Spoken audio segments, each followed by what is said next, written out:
Hello students, आज हम moment of inertia of disc, cylinder और सॉलिड सिलेंडर, दो तरह के सिलेंडर हैं आपके पास, hollow cylinder and solid cylinder. इनका मोमेंट ऑफ इनर्शिया निकालेंगे। तो ये कंसीडर कर लीजिए कि आपकी डिस्क है। जैसे कि घर में जब आप खाना खाते हैं तो जो प्लेट होती है, तो plate in example of disc. तो आप ये देखिए, प्लेट की thickness T is equal to मान लीजिएगा 0। तो ये एक 2 डायमेंशनल बॉडी हमने कंसिडर कर ली। और कई बार खेलते खेलते आप क्या करते हैं, अगर प्लेट खाली हो तो आप उसको क्या करते हैं, उंगली की टिप के ऊपर घुमाना स्टार्ट करते हैं। तो वो जो उंगली की टिप है आपकी, वो आपका क्या हो गया, सेंटर ऑफ मास। और आपकी उंगली क्या हो गई, एक्सिस ऑफ रोटेशन। क्योंकि उस एक्सिस के ऊपर क्या कर रहे हैं हम, उस एक्सिस के ऊपर, इस पेन के ऊपर मान लीजिए कि मैंने उसको बैलेंस कर लिया है प्लेट को, और उस प्लेट को घुमा भी दिया है। तो ये जो पेन है मेरा, वो मेरा एक्सिस ऑफ रोटेशन है। तो जो डॉटेड लाइन है, डॉटेड लाइन को ये मान लीजिएगा that is coming outwards from the page. तो मास हमने प्लेट का, डिस्क का m मान लिया और उसकी रेडियस कितनी कंसीडर कर ली, r। अब क्या कीजिएगा, वो जो प्लेट है उस प्लेट पे एक छोटा सर्कल बना दीजिएगा जिसकी थिकनेस dr हो। और ये आप अगर उस प्लेट का ये वाला रिंग वाला हिस्सा काट लें तो उसका कुछ ना कुछ मास भी होगा, तो उसको हमने dm मान लिया। और इस पेन से वो जब आप दूरी देखेंगे तो उसका जो डिस्टेंस होगा वो हमने कंसीडर कर लिया कि आपके पास स्मॉल r है। तो आप ये शेप देखिएगा, ये शेप आपके पास किस चीज़ की बन चुकी है, रिंग की बन चुकी है। तो रिंग का तो कल हम निकाल चुके मोमेंट ऑफ इनर्शिया mr², यानी कि मास को रेडियस के स्क्वायर से मल्टीप्लाई कर दो। अब इसका मास कितना है, dm, रेडियस कितना है इसका, r। तो dm को अगर r² से मल्टीप्लाई कर दोगे तो ये जो हमारा छोटा सा पोर्शन दिखाई दे रहा है, इसका क्या निकलाएगा, हमारा मोमेंट ऑफ इनर्शिया। तो हमने यही किया, हमने पहले इस dm की वैल्यू निकाली है। अब ये देखिए, जो पूरा आपका डिस्क है, इस पूरे डिस्क का जो एरिया है, अगर इसकी रेडियस r है तो एरिया कितना हो जाएगा, πr²। प्लेट का जो मास है वो एरिया पे ही तो डिस्ट्रीब्यूटेड है, और मास हमने कितना मान लिया, हमारे डिस्क का m। तो जब πr² का एरिया का मास m है तो यूनिट एरिया का मास कितना हो जाएगा, m/πr²। लेकिन हमें तो इस छल्ले का, इस रिंग का निकालना है ना मास, तो इस रिंग का एरिया कितना है। तो अब ये देखिएगा, इस रिंग की रेडियस कितनी है, r। तो अब अगर आप यहाँ से स्टार्ट करें कि ये चले आप यहाँ से और घूम फिर कर पूरा चक्कर लगा के यहाँ आ गए, तो तुम्हें पता है तुम तो सरकमफ्रेंस कवर कर गए, कितनी लेंथ की, 2πr। और इसकी लेंथ, ये अगर आप यहाँ से कट लगा दें तो इस कट को अगर आप ओपन करेंगे तो क्या आपको कुछ ऐसी शेप नहीं मिल जाएगी। ये जो आपकी शेप है इस पट्टी की, कट कर दीजिए और खोल दीजिए इसको। तो ये जो आपके पास डिस्टेंस है ये तो हो जाएगा हमारा 2r, और ये जो पूरी लेंथ है ये कितनी हो जाएगी हमारी, दैट इज़ योर 2πr।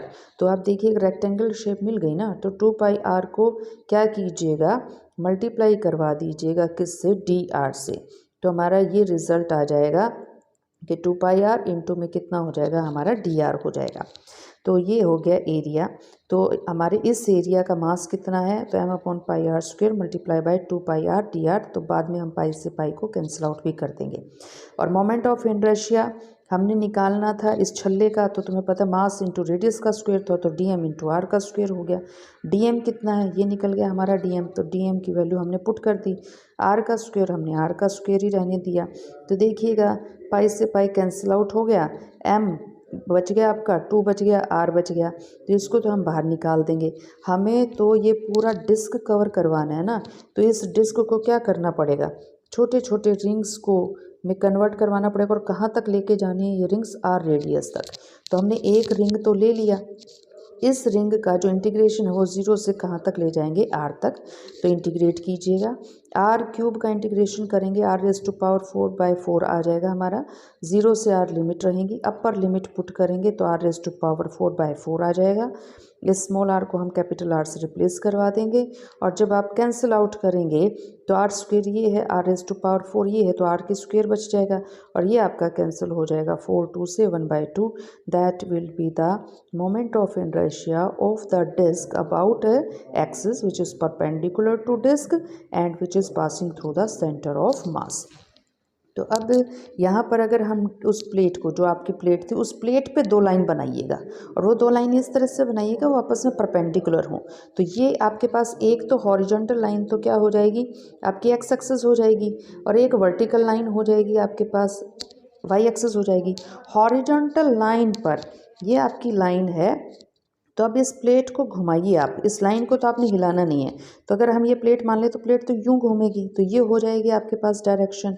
तो आई एक्स देखिएगा, आई एक्स में नीचे जितने पार्टिकल्स, जितना मास डिस्ट्रीब्यूटेड है, जितने डिस्टेंस पे हैं, क्या उतना ही ऊपर नहीं है, हाफ में नहीं है? तो आपके पास ये आपका इक्वल डिस्ट्रीब्यूशन है, ऊपर भी और नीचे भी। सिमिलरली आई वाई की देखें तो लेफ्ट में जितना आपका पार्ट गया है डिस्क का, उतना राइट में भी गया है।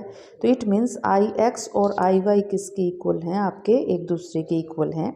और अगर हम ये कह दें कि ये हमारा आई जेड है, देखिए यहाँ पर हम आई जेड ऑलरेडी निकाल चुके हैं, जिसको हम आई सी एम कह रहे हैं। तो आप परपेंडिकुलर थ्योरम का यूज़ कीजिएगा। I Z is equal to I X plus I Y, लेकिन आई वाई तो हमने पहले ही बता दिया आई एक्स के इक्वल है। तो I X into I plus में आई एक्स हो गया आपका two I X. I Z की वैल्यू डिस्क का moment of inertia about perpendicular axis to the disc passing through centre of mass निकल गया हमारा half of M R square. तो आई एक्स की वैल्यू कितनी आ जाएगी? 1/4 एम आर स्क्वेयर। तो अगर आपसे पूछें कि बताओ आई एक्स तो आ गया 1/4 M R square, I Y कितना होगा? सेम ही तो है, I X is equal to I Y. Next जो हमने निकालना है वो निकालना है हमने होलो सिलेंडर का। तो होलो सिलेंडर के लिए देखिए, हमने मान लिया कि ये एक्सिस है, तो अगर हम सिलेंडर कंसीडर करें तो इसी तरह से तो कंसीडर करेंगे। और यहाँ पर ये जो आपको होल नज़र आ रहा है, इसके बीचों बीच एक एक्सिस कंसीडर कर लीजिएगा। तो आपका जो भी कैन होता है, घी के डब्बे में से घी निकाल दीजिए, तो वो होल सिलेंडर की तरह काम करेगा। तो यहाँ पर हमारे पास यही शेप हमने कंसीडर की है। हमने ये नहीं माना कि यहाँ पे कुछ है, ये आपका खाली है, ये बंद नहीं है। घी के डब्बे में तो ये आपका ऊपर नीचे वाला सरफेस क्या होता है? बंद होता है। तो इसको हमने ओपन कंसीडर किया है। तो घी के डब्बे की बजाय आप इसको पानी वाला पाइप कंसीडर कर लें तो वो ज़्यादा बेटर होगा। एक्सेस उस पानी वाले पाइप में जो पानी जा रहा है ना, वो पानी बीचों बीच जाए, तो आपकी एक्स वाई एक्सेस हमने कंसीडर कर ली। तो हमने लेंथ मान ली इस सिलेंडर की, ये जो आपको नज़र आ रही है हमने एल मान ली, मास हमने एम मान लिया, रेडियस हमने आर मान ली। तो रेडियस देखिए, आप यहाँ से यहाँ तक की देखेंगे तो भी आर है, आप यहाँ से यहाँ तक की देखेंगे तो भी आर है, तो आर पे तो फ़र्क पड़ना नहीं है। लेकिन हमने क्या किया, हमने इस डिस्क का एक छोटा सा यहाँ से छल्ला काट लिया। तो क्या कीजिए, जैसे चूड़ी होते हैं, कड़े होते हैं, तो एक चूड़ी के ऊपर चूड़ी या कड़े के ऊपर कड़ा रखते जाइए तो यही शेप तो मिल जाएगी। तो आपको क्या मिल गया? ये एक रिंग मिल गई। इस रिंग का जो मास है वो मैंने कितना मान लिया? डीएम मान लिया। मोमेंट ऑफ इनर्शिया कैसे दिया जाता है रिंग का? आप जानते हैं, मास इंटू डिस्टेंस का स्क्वायर, रेडियस का स्क्वायर। मास तो इस रिंग का है डीएम, और रेडियस कितना है? आर, तो आर का स्क्वायर कर दिया।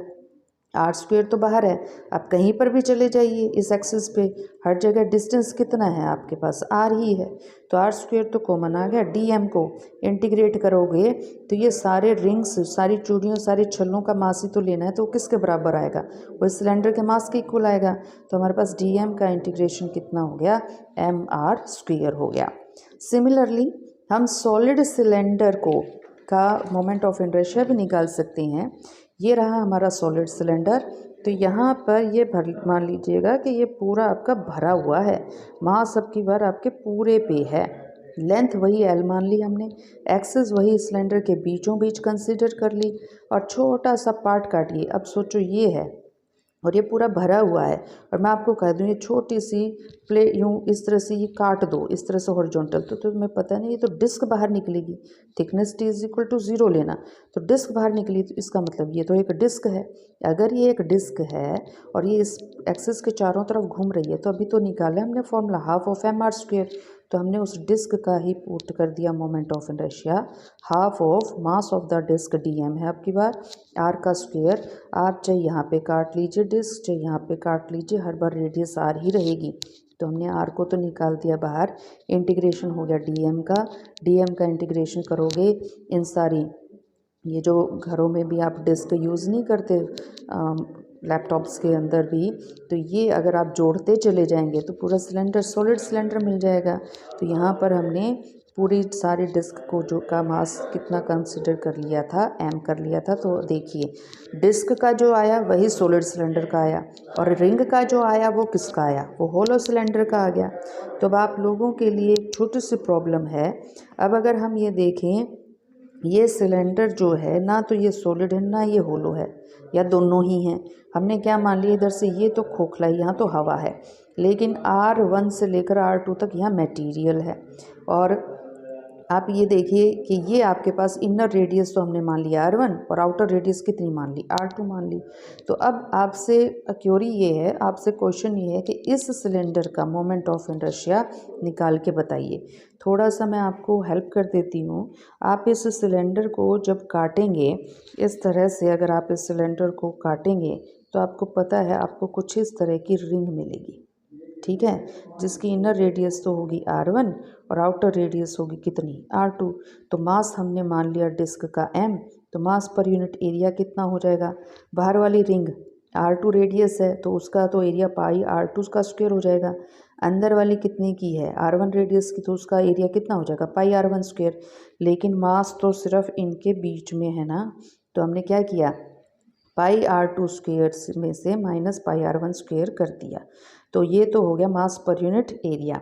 लेकिन मुझे तो R1 से R2 निकालना है, तो मैंने क्या किया, एक पतली सी डिस्क यहाँ पर, एक पतला सा रिंग यहाँ कंसीडर कर लिया, जिसका रेडियस सेंटर से R है, जिसकी थिकनेस DR है। तो तुम्हें पता है इसका एरिया कितना हो जाएगा, काट के रखो तो एक रेक्टेंगल बन जाएगा।